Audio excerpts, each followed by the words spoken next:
what are the some must do strength workouts to perform every day after 30 to 40 minutes of brisk walk? So this is the question, and I'll try to quickly explain you how you should be thinking to program this sort of, let's say, workout. Now जब भी आप workout की बात कर रहे हो, right, in terms of strength training, we are primarily talking about movement patterns.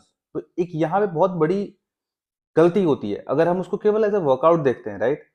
So you will eventually and up seeing people in the gym कि जहां वो जा रहे हैं चेस्ट तो बहुत कर रहे हैं, like let's say pushing moment, तो पेक डेक हो गया, बारबेल बेंच प्रेस हो गया, डंबल प्रेस हो गया, घर पे है तो पुशअप हो गया, एंड उसमें उनका पूरा पोस्टीरियर, लाइक पूरी बैक उनकी निग्लेक्ट हो रही है. And this might lead to a bad posture, जो कि आगे जाके बहुत ही प्रॉब्लम्स क्रिएट करता है, एंड एस्थेटिकली ये अच्छा नहीं दिखता है. So then what we should be doing, सबसे पहले ये समझना है कि आपको वर्कआउट जब आप प्लान कर रहे हो तो plan in terms of movement, push, pull, lunges, squat, hinge, rotation, anti rotation, loaded carries. तो जब आप इनको ध्यान में रखें, अब इसके अंदर भी सब कैटेगरीज होती हैं. लेट्स से अगर हम पुल बोल रहे हैं तो वर्टिकल पुल या हॉरिजेंटल पुल, लेकिन the idea is to create around these movement pattern. क्योंकि जब आप इसके बारे में सोचोगे तो you are training in each and every plane, but not only that, आप अपने उस टाइम को सही तरीके से यूटिलाइज कर रहे हो. तो आपकी वर्कआउट एक बार जब मूवमेंट पैटर्न्स के अराउंड डिजाइन हो गई तो ये आपके लिए चीजें बहुत ही सीमलेस और एफिशिएंट बना देगा, लाइक बहुत ही इजी हो जाती है.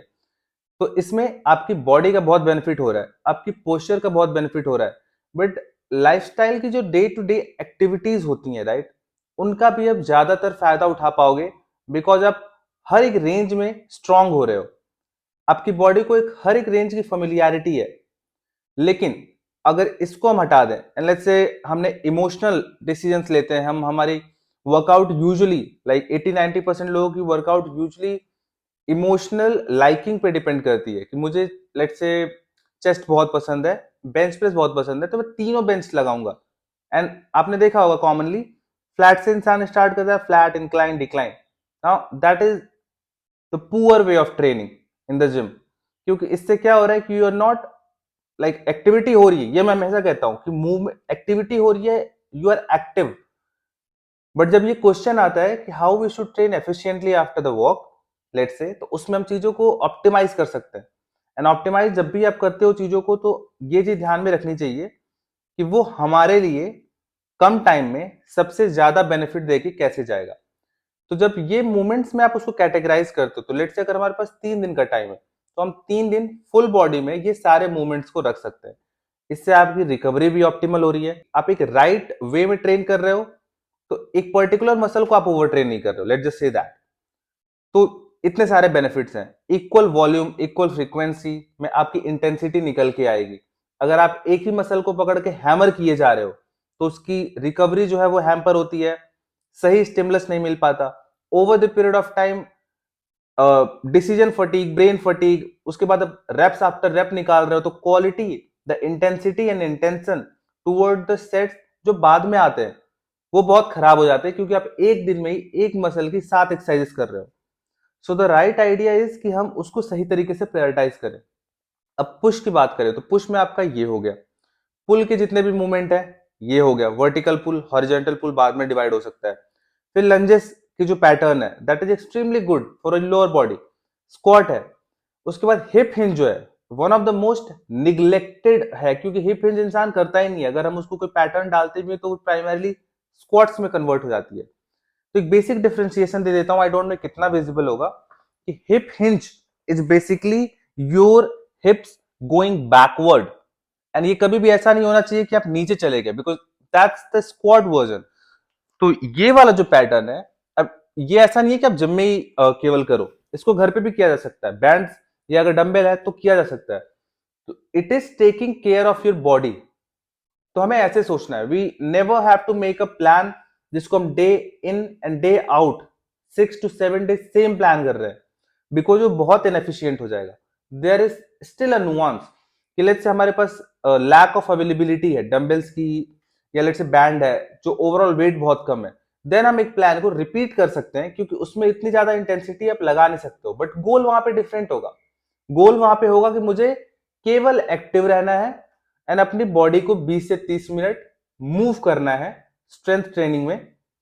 But we are not looking for सब हाइपरट्रॉफी गोल्स। हमारा गोल चीजों को सुपर ऑप्टिमाइज नहीं करना है, राइट? तो वहां पे लेट से अगर 3 फॉलो अलोंग वर्कआउट्स होती हैं, 2 फॉलो अलोंग वर्कआउट्स होती हैं, तो उसको आप रिपीट मोड पे फॉलो कर सकते हो। But what I am talking about here is optimising your workout so that it can improve your lifestyle, your physique, and the way you move in your general lifestyle. So this is why it's a clear distinction कि idea एक answer देने का कभी भी ये नहीं है मेरा कि मैं ये बता दूं क्योंकि दीज आर द वर्कआउट। उसमें कुछ बेटर सिलेक्शंस होती हैं। वर्कआउट जब भी इंसान डिजाइन करता है तो it's not coming from a place of okay paper पे ये सारी चीजें अच्छी हैं तो इनको डालते हैं। स्टार्टिंग में आप डाल सकते हो प्राइमिंग फेज में, बट देन हमें अपने लेवरेजेस को भी देखना पड़ेगा, हमारे लिम्ब लेवरेज को भी देखना पड़ेगा, हमारी रिस्ट्रिक्शंस को भी देखना पड़ेगा कि कौन सी मूवमेंट्स हैं ऐसी जो मेरी बॉडी को अच्छे से सपोर्ट कर रही है। For an example, barbell bench press अच्छी मूवमेंट है, बिल्कुल बुरी मूवमेंट नहीं है, बट हो सकता है कि किसी के लिए वो रिस्ट्रिक्टिव पैटर्न हो और उसकी एल्बो में पेन हो रहा, तो then there are different modalities, then there are different ways to do it. तो वो हमें फिगर आउट करना चाहिए। बिकॉज जब भी वर्कआउट की बात कर रहे हो तो ये केवल 12 हफ्ते का तो आप नहीं सोच रहे हो, राइट? इट्स नॉट लाइक कि 12 हफ्ते में करूंगा, 3 महीने करूंगा, after that I leave it. Whenever you are planning it, और अगर आप नहीं प्लान करो तो ऐसे आपको प्लान करना चाहिए कि this is what I am thinking about doing through out my life, because उससे मेरी लाइफ स्पैन बेटर होती है। It provides me a lot of return on my time. तो उसके हिसाब से जब आप लाइक प्लान करते हो चीजों को तो वो ध्यान में होना चाहिए कि how we are planning it. एक बार आपने अपनी सेट ऑफ एक्सरसाइजेस अच्छे से सेलेक्ट कर ली तो उस पर प्रोग्रेसिवली ओवरलोड करने की जो चांसेस होते हैं वो बहुत ज्यादा बढ़ जाते हैं, क्योंकि आप इंजरी फ्री रहोगे लॉन्गर पीरियड ऑफ टाइम के लिए, which is a very important component of building और चूजिंग एन एक्सरसाइज। क्योंकि जितने लंबे टाइम तक आपकी वल्नरेबिलिटी टुवर्ड इंजरीज कम रहती है, जितने देर तक, जितने लंबे टाइम तक आप इंजरी फ्री होकर ट्रेन करोगे, उतनी आपकी स्ट्रेंथ तो बढ़ती रहेगी। बट कॉमन सेंस है कि आप बीच में मिस नहीं करोगे, so there won't be a gap. ये नहीं हो रहा है कि आपने ट्रेन किया फिर इंजरी की वजह से गैप लिया और उसके बाद रीस्टार्ट किया। तो in a common man's life restart करना बहुत दिक्कत होती है। वो जो गैप होता है 6 महीने का, वो कभी 2 साल में कन्वर्ट हो जाता है, एंड इन 2 सालों में लगता है कि you might add 20 kg of extra body fat, and वहां से सारी मोटिवेशन नीचे आ जाएगी। So things are interconnected, and that's why we should optimize to make wise decisions and not emotional decisions। कि जहां पे हमने 5 वर्कआउट पकड़ी क्योंकि ट्विटर पे देखने को मिल गया, इंस्टाग्राम पे देखने को मिल गया कि they are very good. They are very good in context to what, to whom? For us, if it is not meant for us तो उनको हम एलिमिनेट करके अपने हिसाब से चीजों को बनाएंगे। So yeah, that's all for today's video, and I hope it makes sense. And if you have any question, feel free to drop in the comments, or you can directly send me the inbox message as well. Highly appreciated, and I'll meet you in the next one.